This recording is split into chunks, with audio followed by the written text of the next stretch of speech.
Hello everyone, very very good morning to all of you. कल की class में जैसा कि हम डिस्कस कर रहे थे life lines of national economy, ये चैप्टर हम डिस्कस कर रहे थे और इसमें हमने देख लिया था कि कौन कौन सी चीज़ें हैं जिनको नेशनल इकोनॉमी के लिए लाइफ लाइन की तरह समझा जाता है ना।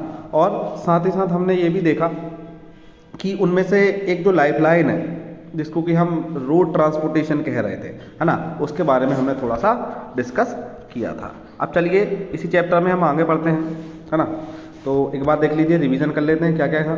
इंट्रोडक्शन हमने देखा था, उसके बाद ट्रांसपोर्टेशन का जो इम्पोर्टेंस है वो देखा था, है ना। साथ ही साथ मास कम्युनिकेशन के बारे में जाना था। फिर मीन्स ऑफ ट्रांसपोर्ट हमने देखे थे, कौन कौन से मीन्स ऑफ ट्रांसपोर्ट हमारे पास अवेलेबल है, ये हमने एक चार्ट के फॉर्म में भी यहाँ पे इनको देखा था। ठीक, फिर आया था रोडवेज के बारे में हमने डिटेल में जाना था।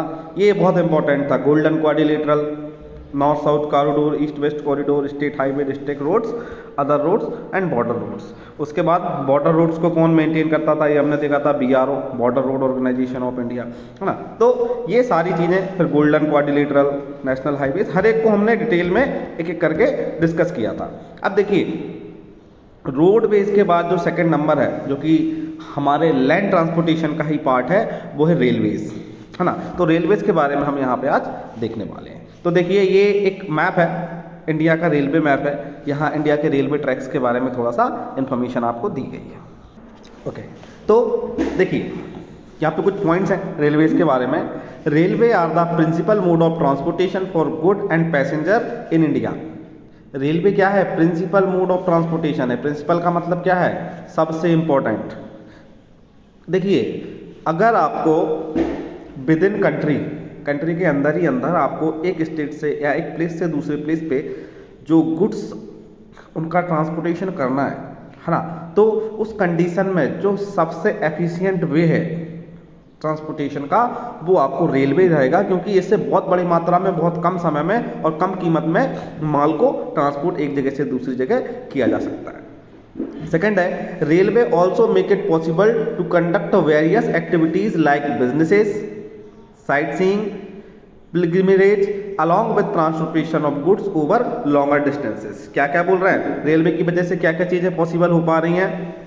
अलग अलग बिजनेसेस चल रहे हैं, साइट सीइंग, लोग घूमने फिरने जाते हैं, रेलवे की मदद से ही एक प्लेस से दूसरे प्लेस पे लोग आसानी से और आरामदायक यात्रा कर पाते हैं, जिससे हमारे जो कंट्री है उसका टूरिज्म भी इंक्रीज हो रहा है। पिलग्रिमेज, तीर्थ यात्राएं, आजकल आपने देखा होगा एक चार धाम एक्सप्रेस के नाम से एक स्पेशल गाड़ी चलाई जा रही है, या दूसरे देखिए कोई भी मेला होता है, तो कोई भी स्पेसिफिक ऐसा मौका पड़ता है, तो उस टाइम पे गवर्नमेंट ऑफ इंडिया अलग अलग ट्रेनें चलाती है।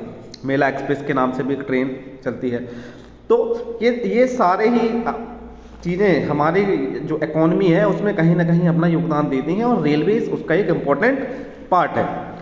थर्ड पॉइंट देखिए, apart from an important means of transport, the Indian railway have been a great integrating force to more than 150 years. देखिए, रेलवे इंडिया में कब आया? 150 ईयर्स से ज़्यादा हो गए हैं। सबसे पहला रेलवे लाइन जो था वो मुंबई से ठाणे के बीच में चला था। एक पॉइंट पीछे आया था, वो आई थिंक गलत जगह पे पोस्ट हो गया था, उसको मैं आपको पढ़ के सुनाना चाहता हूँ रेलवे के बारे में। पहले इसको कंप्लीट कर लेते हैं। Railway in India bind the economic life of the country as well as accelerate the development of industry and agriculture. बिल्कुल सही है। ये क्या करती है? कंपनी के डेवलपमेंट को ना, ऐसा नहीं है कि रेलवे नहीं होगा तो कोई कंट्री डेवलप नहीं हो सकता, बिल्कुल हो सकता है, लेकिन इसकी हेल्प से क्या होता है कि जो इकोनॉमिक ग्रोथ है उसको आप स्पीड अप कर सकते हैं, बूस्ट अप कर सकते हैं। कैसे? क्योंकि जो चीज़ों की, गुड्स की, जो माल की ढुलाई में लगने वाला जो टाइम है और पैसा है, उसमें कहीं ना कहीं रेलवे की मदद से आपको कमी देखने को मिलती है, जिससे लोगों का मुनाफा काफ़ी हद तक बढ़ जाता है। हाँ, एक ही पॉइंट है, थोड़ा सा वो गलत जगह पे पोस्ट हो गया था। हाँ, the Indian railway is the largest public sector undertaking in the country. The first train steamed off from Mumbai to Thane in 1853। देखिए, नॉलेज पॉइंट ऑफ व्यू से आपको याद रखना चाहिए कि जो पहली ट्रेन है इंडिया में वो मुंबई से थाने। देखो, थाने अब एक ऐसी जगह है, मुंबई के पास ही है। पुराने टाइम पे तो मुंबई से थोड़ा दूर हुआ करते थे, लेकिन आज के टाइम पे मुंबई के अंदर ही है थाने, आज भी वहाँ पे रेलवे स्टेशन है। तो मुंबई से थाने के लिए 1853 में सबसे पहला जो रेलवे था इंडिया में, ट्रेन थी, वो चलाई गई थी। 34 किलोमीटर का इसका डिस्टेंस था। और ये जो रेलवे लाइन है वो ब्रिटिशर्स के टाइम पे शुरू हुई थी, है ना। तो ये आपको थोड़ा सा याद रखना है। 1853 Mumbai to Thane by Britishers. Okay, चलिए आगे बढ़ते हैं। ओके, तो इंडियन रेल नेटवर्क्स के बारे में अब थोड़ा सा हम यहाँ पे देखते हैं। रेल नेटवर्क क्या लिखा है यहाँ पे, चलिए पढ़िए। The Indian railway have a network of 7031 station spread over a route length of 63,221 kilometre with a fleet of 7,817 locomotives, 5,321 passenger service vehicles, 4,904 other coach vehicles and 2,28,170 wagons as on ये 31st of December 2000 के around का ये data है। अब देखिए जरा 7,300 railway station हमारे इधर हैं। अब इसमें थोड़ा सा इंक्रीजमेंट जरूर हो गया होगा, है ना। साथ ही साथ 63,221 किलोमीटर की हमारे पास जो रेलवे लाइंस हैं वो देखने को मिलेंगी। फ्लीट का मतलब क्या होता है? फ्लीट का मतलब ग्रुप होता है।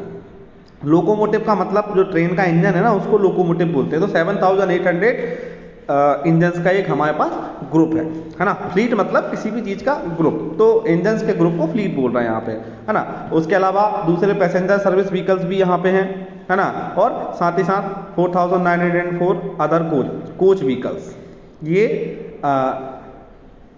ट्रेन्स के अलावा एक्स्ट्रा उनके पास है बना। और ये देखिए व्हीकल्स एंड वैगन्स 2,28,170 वैगन्स जिसमें माल ढुलाई होती है, उनको क्या बोला उन्होंने? वैगन्स बोला है, ठीक है। Rail gauge length of routes in India. अब देखिए जरा जो रेलवे होता है ना, उसमें ना जो रेलवे लाइन की जो चौड़ाई होती है नीचे दोनों पटरियों के बीच की जो जगह है उसके हिसाब से कुछ अलग अलग पार्ट में बांटा गया है। अगर आप किसी माउंटेनियस रीजन में जाएंगे, है ना, तो वहाँ पे आपको देखने को मिलेगा कि एक छोटी रेलवे लाइन होती है जिसकी दोनों पटरियों के बीच में काफ़ी कम डिस्टेंस होती है। तो उस डिस्टेंस के बिहाफ पे ट्रेन्स को ना कुछ पार्ट्स में बांटा है। तो नैरो गेज, मीटर गेज और ब्रॉड गेज। तो सबसे पहले जो ट्रेन चलती थी वो चलती थी नैरो गेज की ट्रेन, है ना। तो नैरो गेज में क्या होता है, दोनों पटरियों के बीच में जो डिस्टेंस होती है 0.610 मीटर, है ना, ऐसा होता है। तो इंडिया में टोटल इसका रूट है 3,124 किलोमीटर ये गेज की ट्रेन चलती है। और साथ ही साथ इसमें से 3,129 किलोमीटर जो है वो अभी चल रहा है, टोटल 3,450। अब देखिए मीटर गेज जो उससे थोड़ा बड़ा है, इसका टोटल रूट है 13,209 किलोमीटर, जिसमें से 13,976 किलोमीटर का भी ट्रेन चल रहा है। और ब्रॉड गेज 1.676 मीटर का जो डिस्टेंस होता है दोनों के बीच में, उसमें 46,807 किलोमीटर का आपके पास रूट है। थोड़ा और इधर उधर का मिला के टोटल ट्रैक 88,574 किलोमीटर का हो जाता है। हाँ, तो अब क्या है, लेकिन गवर्नमेंट क्या कर रही है, धीरे धीरे जो नैरो गेज और मीटर गेज है ना इसको एलिमिनेट करती जा रही है ना। और इसके स्थान पे कौन सी ट्रेन चलाने का प्रयास किया जा रहा है कि अब जो नया ट्रैक जो कुछ भी बन रहा है सारा ब्रॉड गेज का ही बने, ऐसा गवर्नमेंट का प्रयास है। उसका रीजन है क्योंकि ब्रॉड गेज की जो ट्रेन है वो ज़्यादा कैपेसिटी की होती हैं, ज़्यादा इकोनॉमिकली होती हैं और वो ज़्यादा सेफ भी होती हैं, ठीक है। चलिए आगे बढ़ते हैं। Development of railways. The Indian railway is now recognized into 16 zones. बिल्कुल सही बात है, हमारे जो इंडियन रेलवेज है उसको मैनेजमेंट पॉइंट ऑफ व्यू से अगर देखा जाए तो 16 अलग अलग जोन्स में डिवाइड किया गया है। आप इन 16 जोन्स के नेम ना गूगल करके देख सकते हैं, मुझे कमेंट में करके बताइएगा कौन कौन से जो हमारा इंडिया में कौन कौन से जोन्स आपको देखने को मिलते हैं और एमपी में कौन कौन से जोन्स आएंगे। The distribution pattern of railway network in the country has been largely influenced by physiographic, economic and administrative factors. देखिए हमारे यहाँ जो इंडियन रेलवे नेटवर्क है उसको इस तरह से बनाया गया है, ऐसे एरियाज में रेलवे को मेनली डेवलप किया गया है जहाँ से एक तो पहली बात क्या है, फिजियोग्राफिक कि किस पर्टिकुलर रीजन में ट्रेन की जो रेलवे लाइन है उसको बिछाना आसान है ना। अगर आप माउंटेनियस रीजन में देखेंगे तो वहाँ पे रेलवे लाइन आपको देखने को नहीं मिलेगी। दूसरा किन पर्टिकुलर रीजन्स में आपको ये ज़रूरी है इकोनॉमिक पॉइंट ऑफ व्यू से, है ना। जैसे ऐसा पर्टिकुलर रीजन जहाँ पे आपको मिनरल्स मिलते हैं बहुत सारे, या जहाँ पे आपकी बहुत बड़ी फैक्ट्रीज हैं, है ना, इंडस्ट्रियल एरिया है, तो उन रीजन्स में रेलवे लाइंस का आपको डेवलपमेंट ज़्यादा अच्छा देखने को मिलेगा कंपेरेटिवली उन रीजन्स में जहाँ पे कोई भी इकोनॉमिक डेवलपमेंट नहीं हुआ है। और एडमिनिस्ट्रेटिव फैक्टर्स का मतलब है जो प्लेसेस या जो शहर एडमिनिस्ट्रेटिव पॉइंट ऑफ व्यू से ज़रूरी है ना, इंपॉर्टेंस है, किसी भी तरह से उनका इंपॉर्टेंस है हमारे कंट्री के एडमिनिस्ट्रेशन में, तो उनको भी रेलवे लाइन से वेल तरीके से कनेक्ट किया गया है। The northern plains with their vast level land, high population density and rich agriculture resources provide the most favourable conditions for their growth. Northern plains वाला एरिया हमने ऑलरेडी पढ़ा है, उत्तर प्रदेश, है ना, और बिहार उसके आसपास वाला जो एरिया है, वहाँ की जो ज़मीनें हैं बहुत ज़्यादा फर्टाइल है, इसी वजह से आपको पता है वहाँ पॉपुलेशन डेंसिटी भी बहुत ज़्यादा है, तो वो जो पर्टिकुलर रीजन है वहाँ पे रेलवे के डेवलपमेंट के लिए बहुत अच्छी फेवरेबल कंडीशंस हमको देखने को मिलती हैं, और वहाँ ऑलरेडी रेलवे काफ़ी डेवलप है भी। However, a large number of rivers requiring construction of bridges across their wide beds posed some obstacles। बिल्कुल सही बात है, जो नॉर्थर्न प्लेन्स हैं वहाँ अच्छी कंडीशंस तो हैं और सारे रीजन्स भी हैं हमारे पास कि वहाँ का रेलवे का डेवलपमेंट होना चाहिए, बट हिमालयन माउंटेन रेंज से जो रिवर्स आती हैं वो सारी की सारी नॉर्दर्न प्लेन्स में ही आके उतरती हैं, तो इस वजह से ये जो नदियाँ हैं जो रेलवे ट्रैक्स के मार्ग में और बहुत सारे ऑब्स्टेकल्स भी बनाती हैं, इस वजह से हमको बहुत ज़्यादा नंबर ऑफ ब्रिजेस बहुत ज़्यादा हमको यहाँ पे बनाने पड़ते हैं। In the hilly terrain of peninsular region, railway tracks are laid through low hills gap और टनल्स। ठीक है, जो हमारा पेनिसुलर रीजन का एरिया है ना, इंडियन पेनिसुला आपने देखा होगा, ये वाला जो रीजन है, तो यहाँ पे क्या है कि बहुत सारे मिनरल्स मिलते हैं, तो इन मिनरल्स को एक्सेस करने के लिए, एक जगह से दूसरी जगह ट्रांसपोर्ट करने के लिए रेलवे का डेवलपमेंट बहुत ज़्यादा आवश्यक है। और इस रीजन में अब थोड़ा सा प्लेट्यू रीजन है, तो यहाँ पे क्या है कि हमको बहुत सारे क्या बनाने पड़ती हैं, टनल्स बनानी पड़ती हैं, तो बहुत सारी टनल्स पर्टिकुलर रीजन में बनाई गई हैं। तो कुल मिला के माउंटेनस रीजन्स में टनल्स और प्लेन्स में आपको बहुत सारे ब्रिजेस बनाने पड़ते हैं, तो ये रेलवे को डेवलपमेंट में थोड़े से आपको चैलेंजेस जो आते हैं उनके बारे में यहाँ पे हमने डिस्कस किया है। नेक्स्ट देखिए, the Himalayan mountains regions too are unfavourable for the construction of railway lines due to high relief, space population and lack of economic opportunity. बिल्कुल सही बात है। हिमालयन रीजन जो है, जैसे आप देखेंगे उत्तराखंड हो गया, जम्मू कश्मीर हो गया, लद्दाख हो गया, श्रीनगर हो गया, तो इन पर्टिकुलर रीजन्स में अनफेवरेबल कंडीशंस हैं। देखो रेलवे के लिए क्या चाहिए, थोड़ा एक प्लेन टेरेन चाहिए होता है जो कि वहाँ पे आपको देखने को नहीं मिलता है, तो उसकी वजह से वहाँ पे रेलवे का जो है कंस्ट्रक्शन नहीं हो पाता है। हाँ, ऐसा नहीं है कि इम्पॉसिबल है, बिल्कुल माउंटेनस रीजन में भी रेलवे बनाई जा सकती है, लेकिन वो बहुत ज़्यादा कॉस्टली पड़ती है।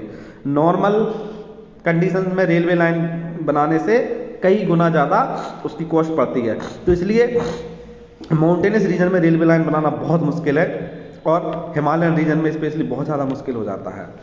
अब देखिए, अगर किसी माउंटेनस रीजन में आप रेलवे लाइन बनाना चाहते हैं तो फिर हमारे पास कोई रीजन होना चाहिए। क्या रीजन? या तो वहाँ पे पॉपुलेशन बहुत ज़्यादा होनी चाहिए तो उसको कनेक्ट करने के लिए, तो हिमालयन रीजन में पॉपुलेशन डेंसिटी भी बहुत कम है, और या फिर क्या होना चाहिए, वहाँ से कोई हमारे को इकोनॉमिक कोई फ़ायदा मिलना चाहिए, कोई मिनरल्स कुछ भी, तो ऐसा भी कोई काम हम हिमालयन रीजन में नहीं करते हैं, तो इस वजह से वहाँ पे अगर आप देखेंगे तो रेलवे लाइंस का जो भी नेटवर्क है वो बहुत कम है। हालांकि अब देखिए, अब यहाँ श्रीनगर तक हमको रेलवे लाइन, या जम्मू कश्मीर में कटरा आपने सुना होगा, वहाँ तक रेलवे लाइन जो है वो ब्रिजेस बन चुके हैं और वो कंप्लीट हो चुकी है, तो अब धीरे धीरे टाइम के साथ डेवलपमेंट हो रहा है। Likewise it was difficult to lay railway lines on the sandy plain of western Rajasthan, swamp of Gujarat, forest track of Madhya Pradesh, Chhattisgarh, Orissa and Jharkhand. In particular regions में भी मुश्किल होती है क्योंकि डेजर्ट में बहुत ज़्यादा, तो सैंडी प्लेन डेजर्ट वाला एरिया जो है, और स्वैम्प ऑफ गुजरात, है ना, कुछ दलदली एरिया है, और मध्य प्रदेश में जो फॉरेस्ट एरिया है वहाँ पे काफ़ी दिक्कत होती है। The continuous stretch of Sahyadri could be crossed only through gaps और पासेस। तो सह्याद्री पर्वत है, कहाँ है आप मुझे कमेंट में बताइएगा। तो उसको भी क्रॉस करने के लिए क्या करना पड़ता है, बहुत सारे गैप, माउंटेन्स के बीच में गैप्स होते हैं, दो माउंटेन्स के बीच का जो जगह है वो गैप्स और अलग अलग पासेस के थ्रू वहाँ से निकलना पड़ता है, अदरवाइज टनल बनाना बहुत महंगा है। In recent times the development of the Konkan railway along the west coast has facilitate the movement of passengers and goods in this movement important economic region of India. देखिए जरा, कोंकण रेलवे आपने सुना होगा, बहुत अच्छे से सुना होगा कोंकण रेलवे के बारे में। ये हमारा ईस्टर्न घाट है, ये हमारा वेस्टर्न घाट है ना। तो गोवा टू कर्नाटका वाला जो रीजन है ना, उसको बोलते हैं कोंकण पोस्ट। तो अब जो कोंकण पोस्ट है वहाँ पे क्या है कि काफ़ी माउंटेनस रीजन है, तो वहाँ पे जो एक स्पेशल एक डिपार्टमेंट बनाया गया कोंकण रेलवे के नाम से, उसके द्वारा रेलवे का डेवलपमेंट किया जा रहा है, जिससे वहाँ के लोगों की ज़िंदगी में काफ़ी सुधार आ रहा है। It has also faced the number of problem such as sinking of tracks in some stretches and landslides. बिल्कुल सही है, माउंटेनस रीजन में कई प्रॉब्लम्स आती हैं, और उसमें सिंकिंग ऑफ ट्रैक, पूरा का पूरा ट्रैक पानी में डूब जाता है या बह जाता है ना, या ट्रैक्स बिछाया, थोड़ा बहुत बारिश हुई तो ट्रैक्स के नीचे की सारी मिट्टी बह गई, ट्रैक ऐसा हवा में झूलने लगता है। तो ये सारी प्रॉब्लम्स आती रहती हैं। Okay, today the railway has become more importance in our national economy than all other means of transport together. बिल्कुल सही बात है, जितने भी दूसरे मीन्स ऑफ ट्रांसपोर्ट हैं, चाहे आप रोड ट्रांसपोर्ट ले लो, शिप ट्रांसपोर्ट ले लो, या और अदर जो कुछ भी हैं, उन सबको मिला लो, तब भी रेलवे का इंपॉर्टेंस उनसे ज़्यादा हो जाता है। क्यों? क्योंकि इससे जो अमाउंट ऑफ गुड्स हैं that can be transported is very large in very short time and safely and economically.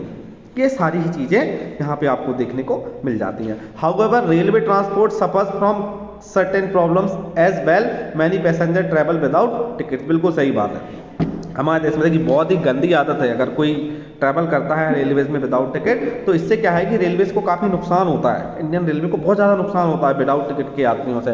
तो ऐसी प्रॉब्लम्स हमारे इधर होती रहती हैं। Theft and damaging of railway property has not yet stopped completely. अभी भी जो रेलवे की प्रॉपर्टी है उसको लोग चुराते रहते हैं या उसको डैमेज करते रहते हैं। आपने देखा होगा, अगर आप कभी ट्रेन में गए हैं, है ना, तो इवन हमारे यहाँ के लोगों का पता नहीं क्या बिहेवियर है कि जो बाथरूम में जो मग होता है ना, उस मग को तक घर ले जाते हैं, है ना। कोई बटन्स वगैरह लगी हैं, चार्जिंग के लिए सॉकेट लगा है, तो इतने गरीब हैं हमारे यहाँ कि वो सॉकेट को तक खोल के ले जाएंगे। चलिए, ऐसा भी नहीं है कि ये थर्ड क्लास रेलवे में, जो फर्स्ट क्लास जहाँ की टिकट, प्लेन की टिकट जैसी महंगी होती है, फर्स्ट क्लास के भी बाथरूम में अगर आप जाएंगे ना, तो वहाँ का भी डब्बा या आपका साबुन होल्डर, ऐसी चीज़ें, या जो हैंड वॉश वगैरह होता है या कंबल जो होते हैं, उनको लोग लेके चले जाते हैं। तो ऐसी मेंटेलिटी के लोग हैं। तो ये काफ़ी एक बहुत बड़ा प्रॉब्लम है रेलवेज के लिए, जिससे वो सफ़र करता है। People stop the train, pull the chain unnecessarily and this cause heavy damage to the railway. बिल्कुल सही है, आपने सुना होगा कि चेन पुलिंग हो रही है ना। तो क्या है कि हर एक डब्बे में, ट्रेन के हर एक वैगन में एक चेन होती है, उसको अगर आप खींच दोगे तो ट्रेन रुक जाती है, इमरजेंसी कहीं भी रुक जाएगी। तो उसका यूज़ क्या है कि इमरजेंसी सिचुएशन में किया जाता है। अगर कोई अननेसेसरली करता है तो उस पर जुर्माना या उसको सजा का प्रावधान भी गवर्नमेंट ने किया है, लेकिन होता क्या है कि उसको पकड़ पाना मुश्किल होता है।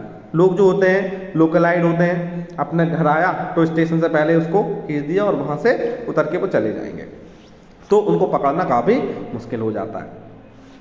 तो ये कुछ छोटी छोटी प्रॉब्लम्स हैं जो रेलवे जिनसे सफ़र करता है। अब देखिए, नेक्स्ट जो मोड ऑफ ट्रांसपोर्टेशन है वो है आपका पाइपलाइन। जी हाँ, तो पाइपलाइंस के थ्रू ट्रांसपोर्टेशन कैसे होता है। देखिए, आप अभी तक सिर्फ समझते हैं कि पाइपलाइंस का यूज़ सिर्फ वाटर ट्रांसपोर्टेशन के लिए किया जाता है, लेकिन ऐसा नहीं है।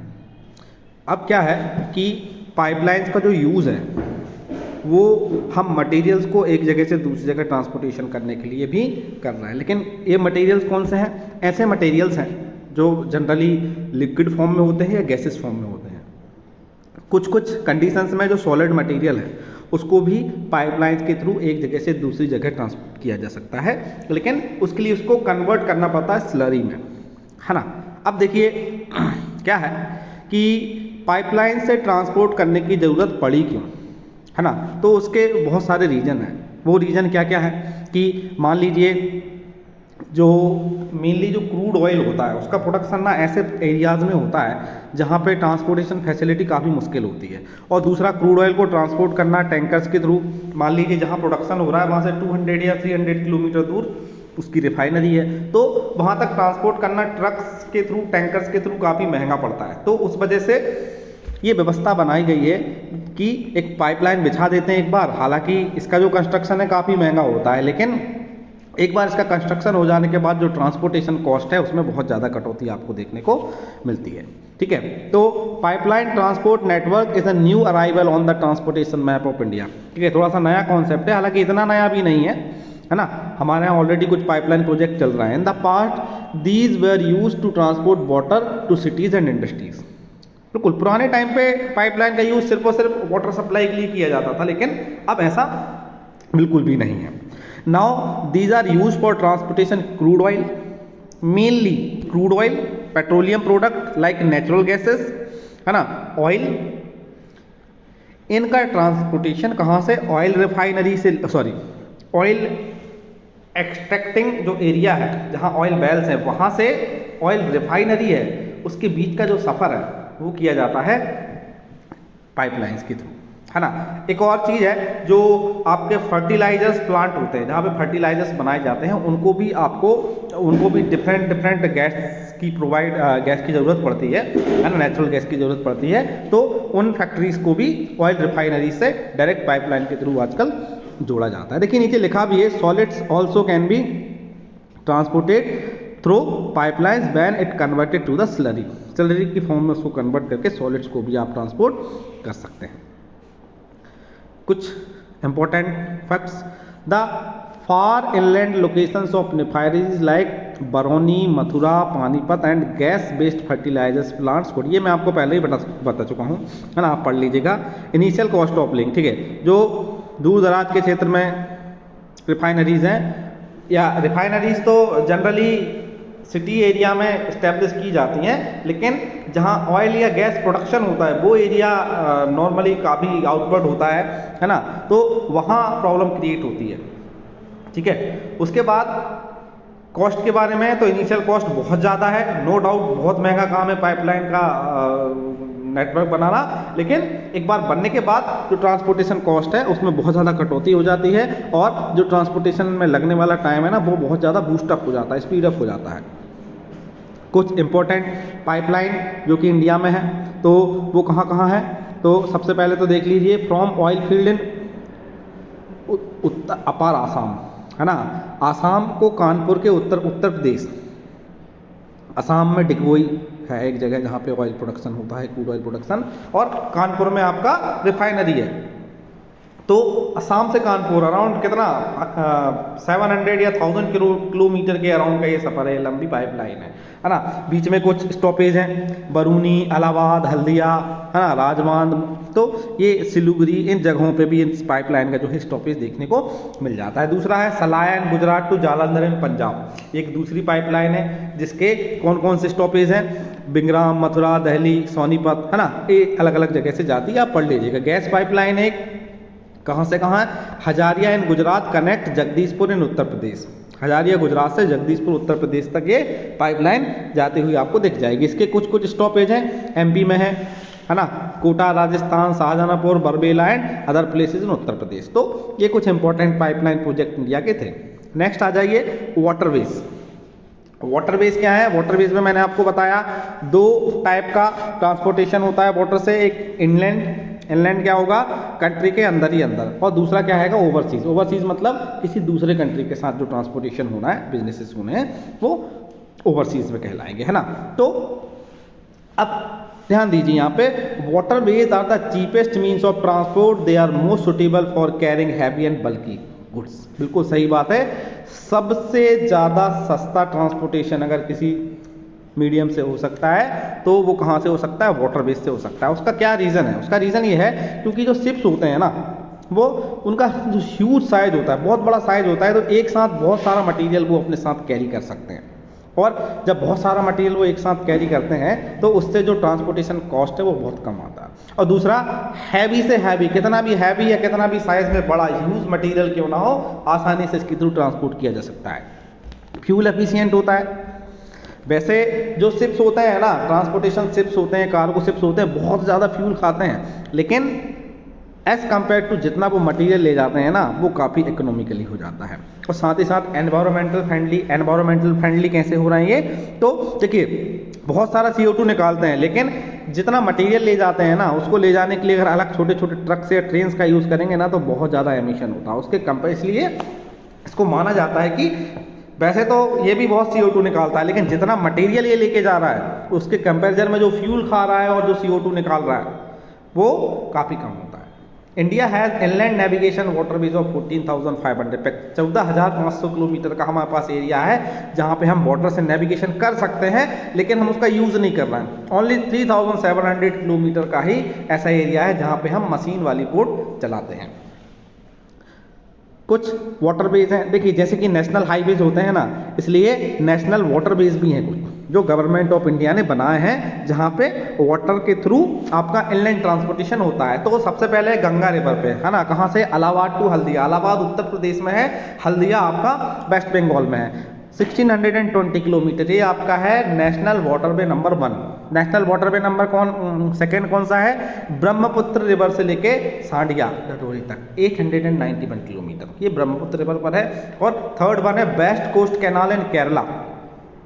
केरला में एक कैनाल है ना, कहाँ पे, कोट्टापुरम से कॉमन, Udyogamandal and Champakkara canal 205 kilometre के जो वाटरवे है, जो एक कैनाल में यहाँ पे बड़ी बड़ी शिप्स चलती हैं, तो इनके थ्रू भी आप वाटर का ट्रांसपोर्ट, इनलैंड ट्रांसपोर्टेशन की बात हो रही है। अभी हम ओवरसीज ट्रांसपोर्टेशन पे आएंगे, वो सी के थ्रू होगा, है ना, उसमें कोई लेक या रिवर के थ्रू नहीं होगा, सी के थ्रू होगा, है ना। और एक चीज़ और ध्यान देने वाली बात यह है कि जो बड़े बड़े शिप्स हैं ना, वो सी में ही चलते हैं ना, किसी रिवर में नहीं, क्योंकि उनको ना काफ़ी बड़ा ह्यूज एरिया होता है, बहुत सारा पानी चाहिए होता है, तो बड़े शिप से नहीं चल सकते हैं रिवर में या लेक में, ठीक है। अब यहाँ देखिए सबसे पहले जो सी ट्रांसपोर्ट है ना, दूसरे कंट्री के साथ करना है तो ऑब्वियसली सी से होगा। तो इससे पहले हम इंडिया के कुछ मेजर सी पोर्ट्स के बारे में यहाँ पे जान लेते हैं, कौन कौन से हैं। तो with a long coast line of 7,516 kilometre. Coast line क्या होती है, समुद्र के किनारे का जो एरिया होता है किसी भी कंट्री में, कोस्ट लाइन। तो हमारे इधर ये ऐसे पूरा एरिया समुद्र के किनारे है ना, एक साइड इंडियन ओशियन है, एक साइड अरेबियन सी है, एक साइड बे ऑफ बंगाल है। तो ये सब किनारे वाला जो एरिया है वो कोस्ट लाइन। कितना है इंडिया का, टोटल है 7,516.6 किलोमीटर। इस पूरी पोर्ट लाइन पे 12 मेजर, 12 बड़े बड़े पोर्ट हैं और 181 मीडियम और माइनर साइज के पोर्ट आपको देखने को मिल जाएंगे, है ना। अब ये हमारे जो मेजर पोर्ट्स हैं ना 12, उन्हीं से हमारा 90% ट्रेड होता है, बाकी का 5% ट्रेड बाकी के छोटे छोटे पोर्ट्स के थ्रू होता है ना। तो हालांकि अभी और बहुत ज़्यादा नए जो बड़े बड़े पोर्ट्स हैं वो कुछ भी अभी डेवलप किए जा रहे हैं इंडिया में, है ना, क्योंकि हमारा जो फॉरेन ट्रेड है वो धीरे धीरे टाइम के साथ इंक्रीज होता जा रहा है, तो उसके लिए हमको रिक्वायरमेंट बढ़ती जा रही है। कुछ इंपॉर्टेंट पोर्ट्स के बारे में यहाँ पे एक इन्फॉर्मेशन थोड़ा सा शॉर्ट में दिया है, एक बार देख लेते हैं। कांडला पोर्ट, कांडला एक टाइडल पोर्ट है। कैसा पोर्ट है, टाइडल मतलब जब हाई टाइड्स के टाइम पे वर्किंग में रहता है और लो टाइड के टाइम पे वर्क में नहीं रहता है, क्योंकि शिप्स को ऑब्वियसली पानी चाहिए बहुत सारा। तो Kandla is a tidal port, it caters to the convenient handling of export and import of highly productive greenery industries bed। देखिए जरा, कांडला गुजरात में है और गुजरात बहुत अच्छे वेल तरीके से कनेक्टेड है रेल नेटवर्क और रोड नेटवर्क से। कौन कौन से स्टेट से, जम्मू कश्मीर, हिमाचल प्रदेश, पंजाब, हरियाणा, राजस्थान और गुजरात इटसेल्फ। तो क्या है कि इन पर्टिकुलर रीजन से बहुत सारा अनाज का प्रोडक्शन होता है, गेहूं का, चावल का। जम्मू कश्मीर, हिमाचल में चले जाओगे तो फ्रूट्स का, है ना। तो इन सब चीज़ों का जो एक्सपोर्ट इंपोर्ट का बिजनेस है वो जनरली कांडला पोर्ट से ही किया जाता है। मुंबई हमारे इंडिया का सबसे बड़ा पोर्ट है और सबसे ज़्यादा जो बिजनेस होता है, एक्सपोर्ट इंपोर्ट होता है, वो मुंबई से ही होता है। Mumbai is a natural and well settled harbour. Harbour क्या होता है, देखिए पोर्ट को डेवलप किया जाता है, पोर्ट पे वो सारी फैसिलिटीज़, आपका ऐसा नहीं है कि एक जगह है कहीं भी लाके खड़ा कर दो, क्योंकि शिप्स काफ़ी बड़े होते हैं, उनके लिए गहरा पानी चाहिए होता है, काफ़ी डीप वाटर। तो हर जगह किसी सी शोर पे, समुद्र के किनारे पे आपको डीप वाटर देखने को नहीं मिलेगा। तो पोर्ट को ना डेवलप किया जाता है, किनारे पे गहरा किया जाता है, जिससे कि पोर्ट आसानी से शिप आसानी से वहाँ आ सकें। तो जिस जगह पे नेचुरली गहरा पानी हो उसको हार्बर बोलते हैं, है ना। और जिस जगह पे आर्टिफिशियली बनाया जाता है, पूरा डेवलप किया जाता है, वो पोर्ट के। तो मुंबई में क्या है, नेचुरली वहाँ पे हार्बर था, काफ़ी गहरा पोर्ट है, है ना, तो वहाँ आसानी से बड़े शिप्स आ सकते हैं, वहाँ ज़्यादा मेहनत नहीं लगी बनाने में। एक और पोर्ट है जवाहरलाल नेहरू पोर्ट। मुंबई पोर्ट में क्या है कि ये इंडिया का मेन पोर्ट है, तो इस पर बहुत ज़्यादा प्रेशर है, तो उसको कम करने के लिए इसके आसपास एक जवाहरलाल नेहरू पोर्ट नाम से नया पोर्ट बनाया जा रहा है, कुछ डिस्टेंस पर है ना, तो जिससे कि क्या है कि जो मुंबई पोर्ट पे डिपेंडेंसी है वो थोड़ी सी कम हो जाए। डिपेंडेंसी कम होने का मतलब ये कि उस पर थोड़ा प्रेशर बहुत ज़्यादा है जो कम हो जाए, जिससे कि क्या है कि कई बार वेटिंग में रहते हैं, है ना, सिर्फ तो वेटिंग ना करनी पड़े, बिजनेस को थोड़ा स्पीड मिल जाएगी। मरमागांव पोर्ट गोवा में है ना, और यहाँ से जो मेनली वो जाना जाता है आयरन ओर के एक्सपोर्ट के लिए। हाँ, इंडिया बहुत सारा आयरन ओर का एक्सपोर्ट करता है, मरमागांव पोर्ट गोवा से करता है। इसके अलावा न्यू मंगलोर पोर्ट कर्नाटका में है ना। ईस्ट कोस्ट पे अगर आप देखोगे तूतीकोरन तमिलनाडु, है ना, ये भी एक नेचुरल हार्बर है, काफ़ी गहरा है, यहाँ पे बड़े बड़े शिप्स आ सकते हैं। तूतीकोरन तमिलनाडु, मंगलोर पोर्ट कर्नाटका, और Chennai is one of the oldest artificial port of country. It is rank next to Mumbai in terms of volume of trade and cargo. Mumbai के बाद अगर सबसे ज़्यादा ट्रेड किसी जगह के पोर्ट से होता है तो वो चेन्नई पोर्ट से किया जाता है, ठीक है। इसके अलावा विशाखापट्टनम का भी एक पोर्ट है ना। पारादीप पोर्ट उड़ीसा में है। उसके बाद पारादीप भी मेनली किसके लिए स्पेशलाइज्ड है, आयरन ओर के एक्सपोर्ट के लिए जाना जाता है ना, क्योंकि उड़ीसा, झारखंड, वेस्ट बंगाल, ये सारे जो स्टेट्स हैं वहाँ पे आयरन ओर का प्रोडक्शन बहुत बड़ी मात्रा में किया जाता है। चलिए आगे बढ़ते हैं। हाँ, इसके अलावा देखिए कोलकाता जो है, कोलकाता में हल्दिया नाम की जगह है ना, तो हल्दिया में आपको एक रिवराइन पोर्ट देखने को मिलेगा। रिवराइन मतलब रिवर पे जो पोर्ट है ना, तो अपन ने देखा था गंगा रिवर पे जो आपका नेशनल वाटर हाईवे नंबर 1 है ना, तो वो कहाँ से कहाँ तक था, हल्दिया तक था। तो हल्दिया में आपका रिवराइन पोर्ट देखने को मिल जाएगा। यहाँ पे भी एक मीडियम साइज के शिप्स गंगा नदी में आपको चलते हुए दिख जाएंगे। बहुत बड़े साइज के तो नहीं होते हैं, क्योंकि ऑब्वियसली रिवर की अपनी लिमिट होती है, बड़े शिप्स हमेशा सी में आपको देखने को मिलते हैं। चलिए आगे बढ़ते हैं एयरवेज की तरफ, है ना। तो एयर ट्रांसपोर्टेशन में तो अगर कोई फास्टेस्ट तरीका है चीज़ों को या लोगों को एक जगह से दूसरी जगह भेजने का, तो वो है एयर ट्रांसपोर्टेशन। लेकिन इसकी अपनी अपनी लिमिट्स हैं और फायदे भी हैं। हर एक चीज़ के फायदे नुकसान दोनों होते हैं। तो एयरवेज के क्या क्या फ़ायदे हैं? फ़ायदा ये है बहुत ही स्पीडली ट्रांसपोर्टेशन होता है ना। दूसरे अगर जो तरीके हैं, चाहे वो रेलवे हो, वाटर हो या रोड हो, सबके अपने अपने फ़ायदे हैं, अपने अपने नुकसान हैं। तो एयरवेज का क्या फ़ायदा है? बहुत फास्ट, टाइम बहुत कम लगता है, लेकिन ये बहुत ज़्यादा कॉस्टली है। दूसरा, इसमें लिमिटेशन ऑफ साइज और वेट भी है ना। हर एक मटेरियल को नहीं भेजा जा सकता है। क्यों? क्योंकि एरोप्लेन कितना वजन कैरी कर सकता है उसका एक लिमिट है, किस साइज का मटेरियल कैरी कर सकता है उसका एक लिमिट है। तो ये लिमिट्स आपको एयर ट्रांसपोर्ट में देखने को मिलेंगी। हाँ, लेकिन कोई अर्जेंट कोई मटेरियल भेजना है तो उसके लिए बेस्ट ऑफ द बेस्ट आपका एयर ट्रांसपोर्ट होता है। अब देखिए यहाँ पे क्या क्या चीज़ें हैं, देख लेते हैं। The air transport was nationalized in 1953। बिल्कुल सही बात है। 1953 से पहले हमारे यहाँ एक कंपनी थी, है ना, जिसको बोलते थे टाटा एयरलाइंस। तो वो टाटा कंपनी चलाती थी। बाद में गवर्नमेंट ऑफ इंडिया ने क्या बोला, उसको अपने अंडर में ले लिया, खरीद लिया टाटा से। तो जो चीज़ को गवर्नमेंट खरीद लेती है ना, वो बोलते हैं उसका नेशनलाइजेशन हो गया, राष्ट्रीयकरण हो गया। तो उन्होंने टाटा से ले लिया और उसका नाम रख दिया इंडियन एयरलाइंस। अब इसको ना दो अलग अलग पार्ट में बांटा, है ना। कैसे? एक कंपनी बनाई, पेरेंट कंपनी एक ही है, दो भागों में बांटा। एक कंपनी देखेगी इंटरनेशनल फ्लाइट्स को, एक देखेगी डोमेस्टिक फ्लाइट। डोमेस्टिक मतलब देश के अंदर, इंटरनेशनल मतलब दूसरे देशों में। तो एक कंपनी है air India, provide international service, है ना। एयर इंडिया इंटरनेशनल फ्लाइट्स को देखती थी और इंडियन एयरलाइन डोमेस्टिक फ्लाइट्स को देखती थी। उनका पेरेंट कंपनी एक ही था।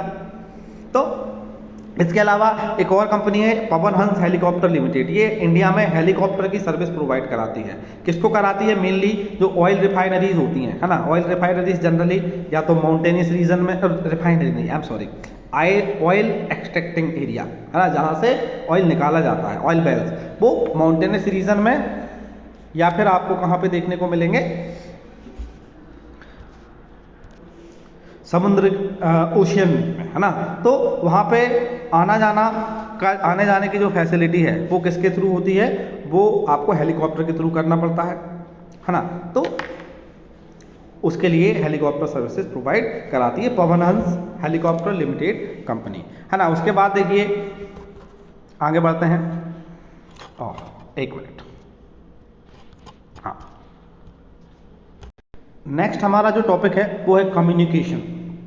कम्युनिकेशन का मतलब क्या है? देखिए, लोगों को तो आपने इधर से उधर कर दिया, गुड्स को भी कर दिया, है ना, लेकिन आपको इन्फॉर्मेशन को भी एक प्लेस से दूसरी जगह पे भेजना होता है ना, इन्फॉर्मेशन शेयर करनी होती है। तो ये कम्युनिकेशन जो है वो और ज़्यादा फास्ट होना चाहिए, है ना, ट्रांसपोर्टेशन के कंपैरिजन में। ऐसा नहीं कि आपको अगर कोई इंपॉर्टेंट बात करनी है, कोई चीज़, किसी चीज़ का ऑर्डर देना है, कोई माल मंगाना है ना, पैसे भेजने हैं, तो ये ऐसा नहीं होना चाहिए कि आप बाय ट्रेन या प्लेन या बस, है ना, वो भी स्लो हो जाता है। तो कम्युनिकेशन का मतलब है लोगों के बीच आदान प्रदान सूचनाओं का, है ना, एक्सचेंज ऑफ इंफॉर्मेशन। तो वो दो तरीके से हो रहा है। एक है पर्सनल कम्युनिकेशन। पर्सनल कम्युनिकेशन क्या है? दो लोगों को कुछ बात करनी है ना, आपस में, तो वो पर्सनल कम्युनिकेशन में आएगा। दो लोगों की आपस में अगर बात करनी है तो पर्सनल कम्युनिकेशन, मुझे आपसे कुछ करना है, मैं सबको थोड़ी ना सुनाऊंगा, है ना। और दूसरा होता है मास कम्युनिकेशन। मास कम्युनिकेशन में मतलब एक ही बात को हजारों लोगों को कहना है, कोई इन्फॉर्मेशन देनी है, तो वो मास कम्युनिकेशन कहलाएगा। पर्सनल कम्युनिकेशन के लिए हम यूज़ करते हैं इंटरनेट का, मोबाइल का, है ना, वायरलेस का, या लेटर बाय पोस्ट हम भेजते हैं। और मास कम्युनिकेशन के लिए हम टेलीविज़न का यूज़ करेंगे, रेडियो का करेंगे, न्यूज़पेपर, प्रेस वगैरह वगैरह, उसके भी बहुत सारे उपाय हैं। तो उन्हीं के बारे में हम आगे चल के इस चैप्टर में देखने वाले हैं। चलिए, तो सबसे पहले पढ़ने वाले हैं इंडियन पोस्ट के बारे में, है ना। इंडियन पोस्ट आप बहुत अच्छे तरीके से जानते हैं, एक डिपार्टमेंट है जो पोस्टल सर्विस को, लेटर्स को और आइटम्स को, है ना, दोनों चीज़ों को, है ना, अगर आपको कोई लेटर भेजना है एक जगह से दूसरी जगह, या फिर आपको कोई मटेरियल, कोई पार्सल भेजना है, तो दोनों का ही वो डिलीवरी एक प्लेस से दूसरे प्लेस पे करने का काम इंडियन पोस्ट डिपार्टमेंट हमारा करता है। The Indian post network is the largest in the world. दुनिया में सबसे बड़ा पोस्टल नेटवर्क अगर कोई है तो इंडियंस का है। It handles parcels as well as personal written communications. Parcels को तो करते ही करता है, लेटर्स को भी करता है, सॉरी, लेटर को तो करते ही करता है, पार्सल को भी करता है। Cards envelope considered first class mail. अब यहाँ पे कुछ अलग अलग क्लासेस बनाई गई हैं, है ना। तो जिनको फर्स्ट क्लास में रखा गया है वो एयरलिफ्टेड, है ना, हवाई जहाज से थ्रू, एरोप्लेन के थ्रू एक जगह से दूसरी जगह भेजे जाते हैं अर्जेंट बेसिस पे, जिससे कि टाइम कम से कम लगे, है ना। उसके अलावा second class mail include book packets, registered newspapers, periodicals, है ना। इसमें वो चीज़ें आती हैं जो हर एक पर्टिकुलर टाइम के बाद भेजी जाती हैं, है ना। बुक्स हो गई, न्यूज़पेपर्स हो गए, वो सेकेंड। तो इनको कैरिड बाय सरफेस मेल, इनको काहे से भेजते हैं? बस से या ट्रेन से, या उनका जो पर्सनल गाड़ी होता है उससे। उसके बाद to facilitate quick delivery of mails large towns and cities 6 mail channels have been introduced recently. बड़ी बड़ी सिटीज़ के बीच जो मटेरियल्स हैं या मेल्स हैं, उनका जो, उनको अगर आपको तेज़ी से भेजना है ना, तो उसके लिए उन्होंने 6 न्यू चैनल्स बनाए हैं, है ना। दे आर कॉल्ड, क्या बोलते हैं उन चैनल्स को? Rajdhani channel, metro channel, green channel, business channel, bulk mail channel and periodical channels. इनको ये अलग अलग नाम दिया गया है। अब इसके आगे देखिए टेलीफोन, है ना। अब देखिए, अगर आपको किसी से पर्सनल कम्युनिकेशन करना है ना, तो उस कंडीशन में फिर आप ऐसा थोड़ी ना कि टेलीविज़न पे जाके बोलोगे, रेडियो पे जाके बोलोगे, नहीं, आपको टेलीफोन सर्विस या वायरलेस सर्विस का यूज़ करना पड़ेगा। इंडिया जो है दुनिया का सबसे बड़ा मोबाइल नेटवर्क में से एक है। एशिया में तो इवन सबसे बड़ा है ना। सबसे स्पीड से अगर कहीं मोबाइल फ़ोन्स की जो नंबर्स है वो इंक्रीज़ हो रहा है, तो वो इंडिया में ही आपको देखने को मिलेगा। पहले अलग अलग फैसिलिटीज़ होती थी। PCO, public call office, local में कॉल करने के लिए अलग टाइप का कनेक्शन होता था। एसटीडी, सब्सक्राइबर ट्रंक डायल, है ना, वो उससे इंडिया, ऑल इंडिया में कहीं भी कॉल कर सकते थे। अगर आपको इंडिया से बाहर करना है ना, इंटरनेशनल कॉल्स करनी है, तो उसके लिए आईएसटी, इंटरनेशनल सब्सक्राइबर डायलिंग, है ना, आईएसडी सर्विस आपको शुरू करना पड़ता था। तो ये कुछ चीज़ें थी। There is a uniform rate of STD facilities all over India. पूरे देश में कहीं भी कॉल कीजिए, रेट्स अब बहुत कम है। पहले काफ़ी महंगा होता था, है ना, कॉल करना, लेकिन अब वो काफ़ी ज़्यादा फीजिबल हो गया है ना। जो हमारे यहाँ कुछ नई मोबाइल कंपनियाँ जैसे जियो है, उसने 4G लेके आया वो हमारे कंट्री में, तो उसके आने से इंटरनेट स्पीड बहुत फास्ट हमको मिलने लगी है 4G की वजह से, और साथ ही साथ जो कॉलिंग है वो भी काफ़ी सस्ती हो गई। अदरवाइज़ पहले बहुत महंगा होता था। मोबाइल टेलीफोन्स, इसके बारे में हम पहले ही डिस्कस कर सकते हैं, है ना। अब देखिए, मोबाइल फैसिलिटीज़ पहले काफ़ी महंगी थी, लेकिन अब ये इतनी ज़्यादा सस्ती हो गई हैं कि छोटे छोटे जो वेजिटेबल वेंडर्स हैं, प्लम्बर्स हैं, कारपेंटर्स हैं, ये लोग भी अपना बिजनेस ना इंटरनेट पे लेके आ गए हैं और ये ऑनलाइन पेमेंट्स एक्सेप्ट करने लगे हैं, है ना। ऑनलाइन ऑर्डर देने लगे हैं मटेरियल का, उनका माल आ जाता है, यहाँ से पेमेंट भेज देते हैं। तो फ्रीलांसिंग करने लगे हैं, जो प्लम्बर्स हो गए, वेजिटेबल या बहुत सारे जो लोग होते हैं जिनमें कोई हुनर होता है, काम करते हैं, वो फ्रीलांसिंग करने लगे हैं। इंटरनेट फ्रीलांसिंग मतलब खुद का एक उन्होंने प्लेटफॉर्म बना लिया है, ऑर्डर्स लेते हैं, काम करके देते हैं लोगों को घर बैठे, तो फ्रीलांसिंग करने लगे हैं। तो टेक्नोलॉजी का लोगों की ज़िंदगी पे बहुत ज़्यादा इफेक्ट पड़ रहा है। फिल्म्स, है ना, India largest producer of films, movie, सबसे ज़्यादा मूवी अगर दुनिया में कहीं बनती है ना, वो इंडिया में बनती हैं। क्यों? क्योंकि हिंदी हो गया, तमिल हो गया, मलयालम हो गया, भोजपुरी हो गया, इंग्लिश हो गया, बहुत सारी लैंग्वेजेस में मूवी हम बना रहे हैं। हमारा यहाँ का जो central board of film certification authority certify both Indian and foreign film, है ना। जो भी फिल्म होती हैं उनके सर्टिफिकेशन के लिए एक डिपार्टमेंट भी बना हुआ है। मास कम्युनिकेशन, मास कम्युनिकेशन क्या है? ये उस मीडिया को बोला गया है जिससे सेम इन्फॉर्मेशन को अगर हमको हज़ारों लोगों को देना है, लाखों लोगों को देना है, तो कैसे पहुंचाएंगे? तो मास कम्युनिकेशन। इसमें कौन कौन से रास्ते आ जाते हैं? टेलीविज़न हो गया, है ना, रेडियो हो गया, न्यूज़पेपर हो गया, मैगजीन, बुक्स एक्सेट्रा और मूवीज़। तो अगर हमको लोगों को कोई इन्फॉर्मेशन देनी है, कोई अवेयरनेस प्रोग्राम चलाना है, तो उसके लिए हमको मास कम्युनिकेशन का हेल्प लेना पड़ेगा, है ना। जैसे कि अभी कोविड चल रहा है, वैक्सीनेशन कराना इंपॉर्टेंट है, लोगों को कैसे बताएं? घर घर जाके बताएंगे तो काफ़ी टाइम लगेगा। तो उसके लिए क्या है? टेलीविज़न पे ऐड दे रहे हैं, न्यूज़पेपर में ऐड दे रहे हैं, मैगजीन्स में दे रहे हैं, बुक्स में दे रहे हैं। तो ये सब क्या है? मास कम्युनिकेशन के तरीके हैं। Radio, television, newspaper, magazine, books, film etcetera. All India radio, radio पे एक चैनल है ऑल इंडिया रेडियो, आकाशवाणी के नाम से एक डिपार्टमेंट है। तो ये पूरे इंडिया में फ्री ऑफ कॉस्ट चलता है ना। इसमें अलग अलग हर एक जाति, हर एक धर्म, हर एक वर्ग, गरीब अरीब सभी के लिए प्रोग्राम्स बनाए जाते हैं। अलग अलग लैंग्वेज के प्रोग्राम चलते हैं, जितनी भी लैंग्वेजेस है, हर एक लोकल लैंग्वेज का प्रोग्राम आपको आकाशवाणी पर देखने को मिल जाएगा। उसके बाद दूरदर्शन एक टेलीविज़न का चैनल है जिसको भी गवर्नमेंट ऑफ इंडिया ऑपरेट करती है। इस पे भी लोगों को जो इन्फॉर्मेशन देनी है उससे रिलेटेड सारे प्रोग्राम इस पे चलते हैं, है ना। और एंटरटेनमेंट के लिए भी प्रोग्राम आते हैं, स्पोर्ट्स के भी प्रोग्राम आते हैं। तो हर वो चीज़ जो लोगों के लिए ज़रूरी है वो रेडियो और टेलीविज़न के माध्यम से गवर्नमेंट भी लोगों के साथ शेयर करती है। इसके अलावा बहुत सारे private news channel, sports channel तो चल ही रहे हैं, ठीक है। अब न्यूज़पेपर्स, इंडिया में अगर न्यूज़पेपर की बात करें तो दुनिया में शायद ये कोई ऐसा देश होगा जहां इतने सारी लैंग्वेजेस में, वो 100 से ऊपर लैंग्वेज के अलग अलग न्यूज़पेपर चलते हैं, है ना। और अलग अलग पीरियडिकल्स के हिसाब से, है ना। कुछ न्यूज़पेपर हैं जो डेली रोज आता है, कुछ इवन आप विश्वास नहीं करेंगे, इंडिया में ऐसे न्यूज़पेपर हैं कि सुबह भी अलग कॉपी छापते हैं और शाम को अलग छापते हैं, है ना। सुबह अलग देंगे, शाम को अलग, दिन में 2 बार न्यूज़पेपर दे रहे हैं। एक आता है दोपहर में आता है, एक आता है शाम को आता है, एक सुबह आता है, सुना। कुछ न्यूज़पेपर हैं जो हफ्ते में एक बार आते हैं, कुछ 3 दिन में एक बार आते हैं, कुछ महीने में एक बार आएंगे। तो अलग अलग पीरियड्स वाले न्यूज़पेपर भी आपको देखने को मिल जाते हैं 100 से ज़्यादा लैंग्वेजेस में। सबसे ज़्यादा हिंदी, इंग्लिश, उर्दू वाले न्यूज़पेपर आपको देखने को मिलेंगे। अब आ जाइए इंटरनेशनल ट्रेड, क्या होता है? विदेशी व्यापार, दूसरे देशों के साथ जो व्यापार करना है उसको अपन बोलते हैं इंटरनेशनल ट्रेड। देखिए ये बहुत ज़्यादा इंपॉर्टेंट हो जाता है किसी भी देश के लिए। क्यों हो जाता है? जब तक आप दूसरे देश के साथ व्यापार नहीं करेंगे ना, आप कभी भी इकोनॉमिकली अच्छा नहीं कर सकते हैं, ज़्यादा पैसा नहीं कमा सकते हैं। देखिए मैं आपको एक सरल एग्जाम्पल देता हूँ। मान लीजिए आपके पास बहुत सारी ज़मीन जायदाद है ना, आप बहुत सारा प्रोडक्शन करते हैं, पर पूरा का पूरा आप घर में ही खा जाते हैं, है ना, कुछ भी बेच नहीं रहे हैं, सब कुछ आपने घर में इस्तेमाल कर लिया। आपके पास क्या पैसा आएगा? कुछ पैसा नहीं आएगा ना, आप गरीब के गरीब बने रहेंगे, क्योंकि जो कुछ आपने प्रोड्यूस किया ना घर में ही खा लिया। तो देश भी क्या है? एक घर है ना। तो जितना कुछ भी आप प्रोड्यूस कर रहे हैं वो सारा का सारा अगर आप ही यूज़ कर लोगे तो आपके पास ना जो फॉरेन करेंसी कहाँ से आएगी? और जब तक फॉरेन करेंसी नहीं आएगी ना तो प्रॉस्पेरिटी नहीं आएगी, समृद्धि नहीं आएगी, है ना। तो उसके लिए क्या उपाय है?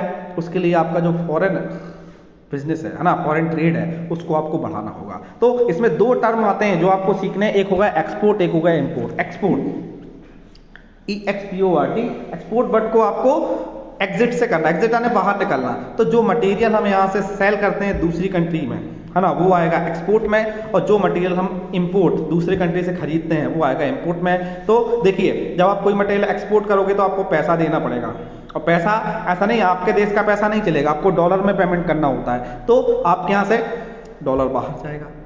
अगर आप इंपोर्ट करते हो, एक्सपोर्ट करते हो, आप बेचते हो, तो आपको पैसा मिलेगा डॉलर के फॉर्म में। और अगर आप किसी देश से कोई सामान मंगाते हो, तो मंगाओगे तो आपको उसको पेमेंट करना पड़ेगा ना, तो वो भी आपको डॉलर के फॉर्म में करना पड़ेगा, तो इससे आपका पैसा बाहर जा रहा है। तो अब इंपोर्ट और एक्सपोर्ट के बीच ना एक बैलेंस होना चाहिए। अब बैलेंस ऑफ पेमेंट एक टर्म आएगा, इसका क्या मतलब होता है, देखिए मान लीजिए अगर आप 100 रुपये का सामान बेचते हैं किसी देश को और 50 रुपये का सामान किसी दूसरे देश से खरीदते हैं, तो इस कंडीशन में क्या है, आपने 100 रुपये का सामान बेचा, आपके पास 100 रुपये आ गए, 50 रुपये का आपने खरीदा, तो 100 में से 50 रुपये उसको दे देंगे आपके पास अभी भी 50 रुपये एक्स्ट्रा फंड में पड़े हुए हैं, तो आपके पास पैसा है ना। लेकिन जस्ट इसका अपोजिट अगर आप इमेजिन करें कि अगर आपने 100 रुपये का सामान खरीद लिया और 50 रुपये का बेच दिया, तो उस कंडीशन में क्या हुआ, आपके पास आए 50 रुपये पर आपको देना 100 रुपये है, तो आपके पास 50 रुपये का क्या हो गया, एक्स्ट्रा कर्ज हो गया। इसको कैसे आप दोगे, तो ये क्या है, इनबैलेंस। तो जब सिचुएशन अच्छी है, बैलेंस है, जितना अगर आपका एक्सपोर्ट ज़्यादा है, इंपोर्ट कम है, उस कंडीशन में आपके पास फॉरेन जो मनी है वो एक्स्ट्रा में रहेगी, ये बोलेंगे फेवरेबल कंडीशन है आपके लिए। और अगर आपने इंपोर्ट ज़्यादा किया, एक्सपोर्ट कम किया, उस कंडीशन में आपको पेमेंट देने के लिए पैसे की हमेशा कमी बनी रहेगी, इसको बोलेंगे अनफेवरेबल कंडीशन। तो हमेशा हर एक कंट्री की एक ख्वाहिश होती है कि वो फेवरेबल कंडीशन में रहना चाहता है ना, बट अनफॉर्चुनेटली इंडिया के साथ ऐसा नहीं है, हम अभी हमेशा अनफेवरेबल कंडीशन में रहते हैं, क्योंकि हमारे इंपोर्ट ज़्यादा है, एक्सपोर्ट कम है। इसलिए अगर आपने देखा होगा आजकल जो मेक इन इंडिया है ना, उसको काफ़ी ज़्यादा बढ़ावा दिया जा रहा है। क्यों दिया जा रहा है, इसलिए दिया जा रहा है ताकि हम ज़्यादा से ज़्यादा एक्सपोर्ट कर सकें और इंपोर्ट हमारा कम कर सकें। ठीक है, ओके। अभी देखिए इसमें काफ़ी ग्रोथ भी हो रही है। अब यहाँ पे कुछ आंकड़े दिए गए हैं, किन किन चीज़ों का हम एक्सपोर्ट ज़्यादा करते हैं, किन का इंपोर्ट ज़्यादा करते हैं। तो टोटल 100% अगर शेयर्स एंड एक्सपोर्ट है ना, एग्रीकल्चर प्रोडक्ट 2.53% हम एक्सपोर्ट करते हैं, मिनरल्स और ओर्स का 9.12%, जेम्स ज्वेल्स का 26%, केमिकल्स का 24.45%, इंजीनियरिंग गुड्स का भी एक्सपोर्ट करते हैं, और पेट्रोलियम प्रोडक्ट। देखिए पेट्रोलियम हमारे इधर होता नहीं है ना, पेट्रोलियम नहीं होता, लेकिन हम क्या करते हैं कि मान लीजिए सऊदी अरेबिया से हमने क्रूड ऑयल खरीदा, अब उस क्रूड ऑयल को हम प्रोसेस करते हैं, हमारे पास बहुत बड़ी बड़ी रिफाइनरीज हैं, है ना, उसमें हमने उसका पेट्रोल डीजल जो कुछ भी प्रोडक्ट बनाया और उसको हम दोबारा से सेल कर देते हैं। नेपाल, कुछ बहुत सारे गरीब देश हैं जिनके पास रिफाइनरीज नहीं है, तो नेपाल, बांग्लादेश, भूटान वगैरह, तो इससे भी हम प्रॉफिट कमाते हैं। इसलिए देखिए पेट्रोलियम ना आपके इंपोर्ट लिस्ट में भी है, एक्सपोर्ट लिस्ट में भी। आप सोच रहे होंगे कि भैया जब इंपोर्ट कर रहे हैं तो एक्सपोर्ट कैसे, जब खुद ही भीख मांगने पहुंच जाते हैं दूसरे के इधर, तो फिर दूसरे को कैसे दे रहे हैं, तो ऐसे दे रहा है, खरीदते हैं क्रूड ऑयल, उसको प्रोसेस करते हैं, डीजल पेट्रोल बनाते हैं और कुछ मुनाफा कमा के बेच देते हैं, है ना। जो कीमती पत्थर होते हैं, पर्ल्स, है ना, मोती वगैरह, वो भी हम खरीदते हैं, उनकी ज्वेलरी बना के उसमें वैल्यू एडिशन करके बेचते हैं, इससे हम मोटा मुनाफा कमाते हैं। इसके अलावा फर्टिलाइजर्स, दवाइयाँ, कोक क्या होता है, कोक एक मटेरियल होता है, जैसे मान लो जो कोयला होता है ना, उसको जलाने पे ना बहुत सारा वेस्ट मटेरियल निकलता है ना, और हमको जो हमारी जो जो आयरन ओर की जो रिफाइनरीज होती हैं ना, जहाँ पे लोहा बनता है, आयरन बनता है, वहाँ पे हमको बहुत ज़्यादा हीट चाहिए होती है, तो कोयले से काम नहीं चलता, तो इसके लिए कोक बनाया जाता है। कोक कैसे बनता है, कोयले से बनता है। कोयले को आप जलाइए, कहाँ जलाइए, एब्सेंस ऑफ ऑक्सीजन, ऑक्सीजन के एब्सेंस में कोयले को जलाया जाता है। जब जलाते हैं ना तो उससे गाढ़ा गाढ़ा मटेरियल निकलता है और उसको फिर इकट्ठा कर लिया जाता है, वो जम जाता है। जमने के बाद वो दोबारा से कोयले के जैसा लगता है, फिर वो उसमें जो इम्प्योरिटीज़ होती हैं बहुत कम होती हैं, फिर उसको जलाते हैं तो कोयले से कई गुना ज़्यादा हीट आपको देखने को मिलती है। तो आयरन ओर की जो फैक्ट्रीज होती हैं वहाँ पे कोक की ज़रूरत होती है, इसको भी हम इंपोर्ट करते हैं दूसरी जगह से, है ना। इसी की कमी की वजह से हमारा जो आयरन का बिजनेस है वो थोड़ा सा डाउन चलता है। इसके अलावा और थोड़ा सा अगर अपन आगे बढ़ेंगे तो ये आप पढ़ लीजिएगा, इतना इंपॉर्टेंट नहीं है ना, ठीक।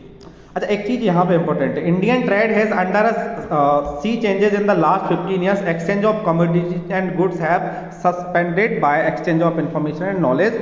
और दूसरा है India has emerged as software giant, software giant के रूप में जो है इंडिया उभरता हुआ दिख रहा है। आपको मैं बता दूं इन्फॉर्मेशन के लिए कि दुनिया का सबसे बड़ा जो सॉफ्टवेयर एक्सपोर्टर है वो इंडिया है। इवन 50 लैक्स के अराउंड सॉफ्टवेयर डेवलपर्स इंडिया में काम करते हैं, जो दुनिया के किसी भी देश से बहुत ज़्यादा है। और एक बहुत अच्छी बात यह है कि अभी एक मैं आर्टिकल पढ़ रहा था कल, उसमें क्या लिखा था कि जितना ऑयल का प्रोडक्शन करता है, जितना ऑयल एक्सपोर्ट करता है ना सऊदी अरेबिया, उसकी पूरी इकोनॉमी ऑयल पे डिपेंडेंट है। तो जितना उसने ऑयल बेचा है पिछले साल 2020 में, उतने से कुछ रुपए और ज़्यादा का हमने सॉफ्टवेयर एक्सपोर्ट किया है। तो सोचिए ये कितनी बड़ी बात है। दूसरा, आईटी सर्विसेज प्रोवाइड कराने में इंडिया वर्ल्ड में टॉप नंबर 1 रैंक पर है, हमें पिछले कई सालों से और आने वाले कई सालों तक रहने वाला है। तो हमारी सॉफ्टवेयर इंडस्ट्री काफ़ी डेवलप है और बहुत अच्छा कर रही है। इसके लिए गवर्नमेंट भी काफ़ी प्रयास कर रही है। नेक्स्ट जो हमारा टॉपिक है वो है टूरिज्म एज अ ट्रेड, है ना। अब टूरिज्म का ट्रेड से क्या लेना देना है, आपको थोड़ा सा कंफ्यूजन हो रहा होगा। देखिए, जब फॉरेन जो लोग होते हैं, है ना, जो विदेशी लोग होते हैं, वो जब घूमने फिरने के लिए आते हैं इंडिया में, है ना, तो वो अपना डॉलर लेके आते हैं, है ना, अपनी करेंसी, और इंडिया में आते ही एयरपोर्ट पे दे देते हैं और इंडियन रुपीज़ ले लेते हैं। तो हमको क्या मिला, हमको मिला डॉलर, जो कि हमारी कंट्री के लिए बहुत इंपॉर्टेंट है। और वो लोग जब घूमने फिरने के लिए जाते हैं अलग अलग एरियाज़ में, तो वहाँ वो पैसा खर्च करते हैं, तो हमारे लोगों को उससे क्या मिलता है, थोड़ी इनकम जनरेट होती है ना। चाय वाले की चाय बिकती है, कोई हैंडीक्राफ्ट वाला मटेरियल, उसका मटेरियल खरीद लिया, होटल्स वाले का भी बिजनेस चल रहा है। तो ऐसे 21,828 करोड़ का फॉरेन एक्सचेंज हमको टूरिज्म के थ्रू पिछले साल प्राप्त हुआ था, है ना। अब देखिए, टूरिज्म से क्या होता है, नेशनल इंटीग्रेशन की भावना भी थोड़ी सी डेवलप होती है। क्या हो रहा है, जैसे मान लीजिए एमपी का एक आदमी है, वो घूमने फिरने के लिए जा रहा है, केरला गया, उत्तर प्रदेश गया, वेस्ट बंगाल गया, बिहार गया, तो वहाँ के लोगों से उसका मिलना जुलना होता है ना। और वहाँ की जो संस्कृति है, वो कल्चर है, वहाँ का जो हैंडीक्राफ्ट्स है ना, उससे जुड़ने का मौका मिलता है, तो लोग एक दूसरे को जान पाते हैं। इससे नेशनल इंटीग्रेशन, देश में एकता की भावना भी क्रिएट होती है ना। तो ये कुछ चीज़ें हैं जिसका जो टूरिज्म की वजह से काफ़ी ज़्यादा अच्छे तरीके से डेवलप हो रही हैं। एक चीज़ और यहाँ पे थोड़ा सा मेंशन करना मैं भूल गया हूँ, वो है मेडिकल टूरिज्म। ये वर्ड आजकल बहुत डेवलप हो रहा है। क्या होता है कि सॉरी, दुनिया के अपना बहुत सारे देशों में मेडिकल ट्रीटमेंट काफ़ी महंगा है। लास्ट टॉपिक ये, इसके बाद फिनिश करेंगे। तो दुनिया के बहुत सारे जो देश हैं, वहाँ पे मेडिकल ट्रीटमेंट काफ़ी महंगा है। जैसे आप यूएसए जाएंगे, वहाँ पे आपको हार्ट सर्जरी करानी है, 50-60 लाख रुपए का खर्चा आएगा।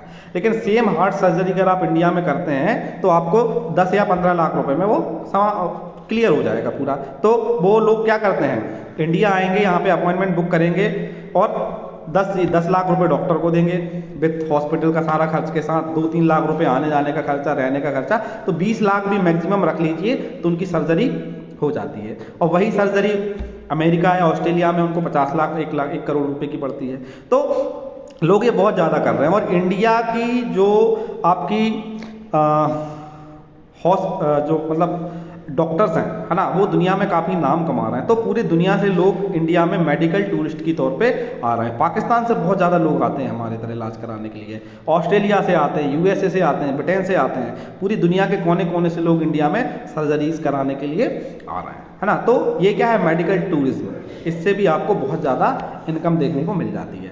तो ये था हमारा पूरा चैप्टर, है ना, life lines of Indian economy का। इसमें हमने मेनली फोकस किया है किस पे, ट्रांसपोर्टेशन और कम्युनिकेशन के अलग अलग तरीकों पे।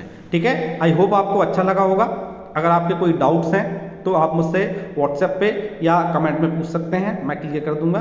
Okay, thanks for watching, bye bye.